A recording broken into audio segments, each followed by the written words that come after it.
उधर हमास ने इस्माइल हानिया की शहादत का बदला लेने का ऐलान कर दिया है। एक बयान में हमास ने कहा कि इस्माइल हानिया पर हमले के जिम्मेदारान को सजा दी जाएगी। उनकी शहादत पर फ़लस्तीनी अवाम, अरब अवाम, उम्मत मुस्लिमा और दुनिया भर के इंसाफ पसंद अवाम से इजहार ताज़ियत करते हैं। हमास रहनुमा मूसा अबू मरज़ूक ने कहा है कि इस्माइल हानिया का कत्ल एक बुज़दिलाना फेल है जिसकी सजा दी जाएगी।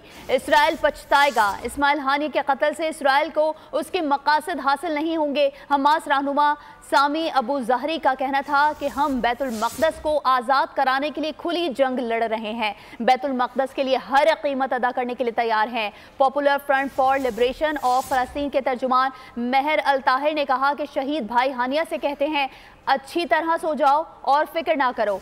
इनसे वादा करते हैं कि हम जिद्दोजहद और मज़ाहमत जारी रखेंगे। तर्जुमान का कहना था कि दुश्मन इसराइल तमाम सुर्ख लकीरों को उबूर कर गया है। इसराइल ने मामलात को एक जामे जंग की तरफ धकेल दिया है।